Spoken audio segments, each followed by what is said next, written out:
मुंबई के गणपत पाटिल नगर में सोमवार शाम एक युवक के साथ मारपीट का वीडियो वायरल हुआ। वीडियो में कुछ लोग हाथ में झंडा लेकर एक व्यक्ति को मारते और घसीटते दिखाई दिए। पीड़ित की शिकायत पर एमएचबी पुलिस ने शिवसेना सिंदेगढ़ के 11 लोगों के खिलाफ मारपीट का आपराधिक मामला दर्ज किया है। इस मामले को लेकर राजनीति भी गर्म है। कांग्रेस प्रत्याशी शीतल अशोक मात्रे ने कहा कि वीडियो में दिख रहा है कि लोग रेखा राम यादव के करीबी हैं और उन पर कई मामले पहले से भी दर्ज है। इसी विषय को लेकर प्रेस कॉन्फ्रेंस। शीतल जी, एक वीडियो वायरल हो रहा है, कुछ लोगों के खिलाफ एफआईआर दर्ज हुई है, इस बारे में क्या कहना है आपका? कुछ लोगों के खिलाफ नहीं, बकायदा शिंदे सेना के अधिकृत उम्मीदवार रेखा राम यादव जी और जो उनकी गुंडागर्दी वाली टीम है जिसमें उनके परिवार के लोग शामिल हैं, उनका देवर दीनानाथ यादव और अनेक जन हैं जिन पर एफआईआर हुई है, मारपीट की हुई है। घर में घुसने के बाद घर में घुसकर महिलाओं को भी पीटने की हुई है। ये बहुत दुखद समाचार भी है और एक घटना भी है। आज ये मेरा छठा इलेक्शन है। कभी इलेक्शन में ये दादागिरी गुंडागर्दी देखी नहीं गई। मतदाता के पास, जनता के पास हम वोट मांगने जाते, मारा मारी करने नहीं। जिस झंडा हम प्रचार के लिए यूज करते हैं उसी झंडे से के डंडे से पीट पीट कर मारा है। आज मुद्दा बहुत छोटा है कि कोई वहां पे गया था उस एरिया में शौचालय जाने और उन्होंने कहा कि मेरे घर के पास मत करो, थोड़ा दूर करो, महिलाएं हैं। सुनने में यही आ रहा है और मेरा बात भी हुआ किसी आई विटनेस से, लेकिन एफआईआर सरकार ने ठंडा करवा दिया है। महिलाएं थी, महिलाओं को भी हाथ लगाया गया, पर यह सारा एफआईआर में लगाया नहीं गया है। आज चुनाव आयोग सिर्फ चूना लगाकर बैठा है और अंधा कानून हो गया है। आज जब प्रचार फेरी रहती है तो हमारे साथ 4 चुनाव आयोग के और 4 पुलिस के लोग रहते। इनकी प्रचार फेरी में क्यों नहीं थे? वो अगर वोट मांगने के लिए उस घर में गए थे तो चुनाव आयोग के लोग क्या सो रहे थे? पुलिस अधिकारी सो रहे थे। प्रत्याशी उस कोने पर खड़े थे, नाके पर रास्ते के, वो भी सब देख रहे थे, लेकिन उन्होंने जरा भी हस्तक्षेप किया नहीं और पूरा रास्ता गली मार मार कर दादागिरी और गुंडागरी कर कर उस परिवार को निकाला गया है। आज मेरी चुनाव आयोग से यह मांग है कि इलेक्शन आज आपको चाहते डेमोक्रेटिक तरीके से हो, फ्री एंड फेयर इलेक्शन हो या दादागिरी से हो। आज आपने इस मुद्दे को इन्वेस्टिगेट करना चाहिए, क्योंकि ये जो भी 10-11 ऑफेंडर्स है, हैबिचुअल ऑफेंडर है, इनका क्रिमिनल रिकॉर्ड है। आधे से ज्यादा बाहर के लोग हैं, इस वार्ड के भी नहीं है, उन पर ऑलरेडी क्रिमिनल केसेस है। ऐसे लोगों को इलेक्शन तक बाहर रखना चाहिए। अगर सुकायदा और सुव्यवस्था बनाने में सच्ची सरकार का और इलेक्शन कमिश्नर का मंशा है तो ये सबको तुरंत अरेस्ट किया जाए और इलेक्शन होने तक सबको बाहर रखा जाए। शीतल जी, उनका कहना है कि चुनाव नंबर 1 में ही इस तरह की घटना सामने आना, इस पर आपकी क्या प्रतिक्रिया है? सबसे पहले मेरा ये खुद का पर्सनल छठा चुनाव है। मैंने कहा आज तक ये घटना हुई नहीं है, ये पहली बार हुई है, क्योंकि जो इलेक्शन लड़ रहे हैं वो एकदम डरे हुए हैं और डर में आदमी इंसान गलती करता है। जिनको खुद पर कॉन्फिडेंस हो, जनता पर कॉन्फिडेंस हो, ये कभी ये मारा पीटी करता नहीं है। और वार्ड नंबर 1 में भी नहीं, पूरी मुंबई महानगर पालिका में ऐसे ज्यादा इंसिडेंट्स हमने कभी सुने नहीं है। बहुत दुखद है। वार्ड नंबर 1 हमेशा से शांति प्रिय रहा है और एक जमाना था जब मैं पहले इधर काउंसिलर थी, one of the best places to stay in Mumbai चुना गया था और आज उसकी अवस्था ये मारा पीटी करके खराब हो गई है। शिंदे गुट के प्रत्याशी का कहना है वो एक तरफा जीत रहे, वो जो भी है, तो मारा पीटी करने की क्या जरूरत है? तुमको इतनी चिढ़ क्या आ गई? अगर समझो जनता जनार्दन होती है, अगर समझो गलती से उसके मुंह से कुछ निकला भी होगा, जो नहीं निकला है उनके घर में घुसा गया है, तो कोई भी चिढ़ेगा।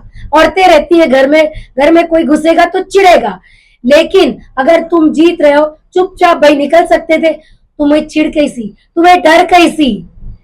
यही चिढ़ और डर है ना, गलतियां कराता है, जो ये गलती पे गलती किए जा रहे हैं। लगातार आप जनसंपर्क कर रही हैं, जनता का प्यार देखने को मिल रहा है। किस तरह आप अपनी जीत को देखते हैं और जनता अपनी परेशानियों को किस तरह, क्या परेशानियां जो आपके सामने रख रही है? जब हम लोग घूमते हैं तो एक बड़ा प्लेटफॉर्म मिल जाता है जनता को हमसे बात करने का, हमें अपना दुख दर्द बोलने का। लेकिन अगर दबंग और दादागिरी वाले लोग हो, अगर बाउंसर लोग हो, तो नहीं हो पाता है। लेकिन इससे मेरे साथ ये हो रहा है कि मेरे साथ आम जनता है, तो जो इश्यूज मैंने हमेशा कहा कि 2012 तक मैं यहाँ नगर सेवक थी, जैसी गली आज उस 2012 में थी, आज भी वही है। जनता इनसे सवाल पूछ रही है कि सांसद आपका, विधायक आपका, नगर सेवक एक पार्टी का, गणपत पाटिल नगर जैसा जो मोहल्ला बस्ती है वो 12-10 साल 13 साल पहले जैसी थी, आज भी वैसी क्यों है? शीतल मात्रा ने आपके बार पहली बार शौचालय बनाया, पानी लगवाया, ट्रांसफार्मर लगवाया, उसके बाद उस 3 चीज का कंटिन्यूएशन के अलावा आज तक कुछ हुआ नहीं है। मामूली सी चीज है स्लम डिक्लेयर, कायदे से हिसाब से 2000 और 2011 में प्रधानमंत्री आवास योजना ये लागू क्यों नहीं हुई है? स्लम डिक्लेयर के लिए जो पेपर है सर्वे हो गया, सब सबमिट कर चुके हैं, लेकिन इनकी मंशा लोगों को सुधारना नहीं, उनको बर्बाद करना है, बिल्डरों का फायदा करना है। जो पूरी बंबई में चल रहा है, हर स्लम, हर बस्ती बिल्डरों को बेची जा रही है। शुक्ला कंपाउंड बिना नोटिस के तोड़ा गया, केतकी पड़ा पे बुलडोजर आता है। हमारे सांसद ने कहा है उत्तर मुंबई झोपड़पट्टी मुक्त करेंगे, इसका मतलब क्या? और बकायदा अपने भाषण में कहा है गणपत पाटिल नगर को मुंबई से बाहर निकालेंगे। इनका क्लैरिफिकेशन तो आज तक भैया दिया नहीं आपने। स्लम मुक्त करना चाह रहे हो तो एसआरए कराओ, उसके लिए स्लम डिक्लेयर करो। ये सब छोड़कर 30 साल से मैं जहां से देख रही हूँ गणपत पाटिल नगर जो का त्यों है। अंदर एक बौखलाहट है, इससे उनके कार्यकर्ताओं के साथ ऐसी मारपीट की जा रही है। मैडम जी, चुनाव की बौखलाहट जो मारपीटी करता है ना, वही दिखाई दे रहा है, क्योंकि जिसको मारा गया है ना कोई चुनावी, ना कोई पॉलिटिकल पार्टी का बंदा है। आज उनका फ्रस्ट्रेशन सीधे सीधे दिखाई दे रहा है कि जनता में से, सिटीजन्स में से एक बंदे को उठा के मार लिया। अगर कोई पॉलिटिकल पार्टी का बंदा होता तो शायद हम समझ लेते कि ये पॉलिटिकल राइवलरी है, लेकिन किसी को भी, एक जनता का जो पदाधिकारी भी नहीं है, ऐसे इंसान को मारोगे तो ये उनका डर और फ्रस्ट्रेशन है।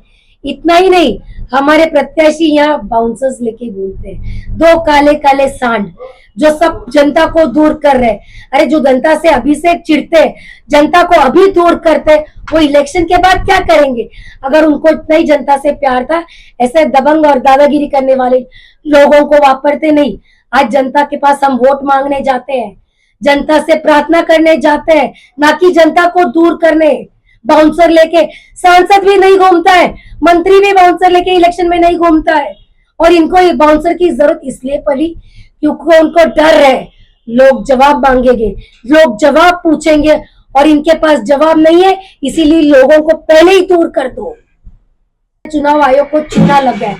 अगर ये सच भी है तो इंक्वायरी चुनाव आयोग ने करनी चाहिए, क्योंकि सबसे बड़ी बात, कोई आमदार ऐसे मारा पीटी करने वाले लोगों के लिए जाके पुलिस स्टेशन में बैठे और ये किसी और पर आरोप लगाए तो कहीं ये आरोप प्रत्यारोप इलेक्शन में चलते रहता है।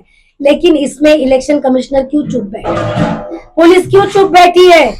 इलेक्शन 15 तारीख को है, उसके पहले निर्णय होना चाहिए, सही गलत जनता को पता चलना चाहिए, और जनता इससे सही और निर्णय ले सकती है। अपना चुनावी मत किसको दे? चुनाव से मेरी एक ही अपील होगी कि वोट फॉर विकास। किसी धर्म, जाति या भाषा, प्रांत के नाम से मत करिए। मैं खुद 15 साल का मेरा काउंसलर का एक्सपीरियंस है। आज मैं काम करवाना भी जानती हूँ, और नहीं किया तो कैसे करवाना है ये भी मुझे मालूम है, लेकिन आपको ये टाइम सिर्फ विकास के लिए, कॉन्स्टिट्यूशन, संविधान, एक नागरिक हक सुविधा के लिए आपको वोट करना है। यही मेरी अपील रहेगी।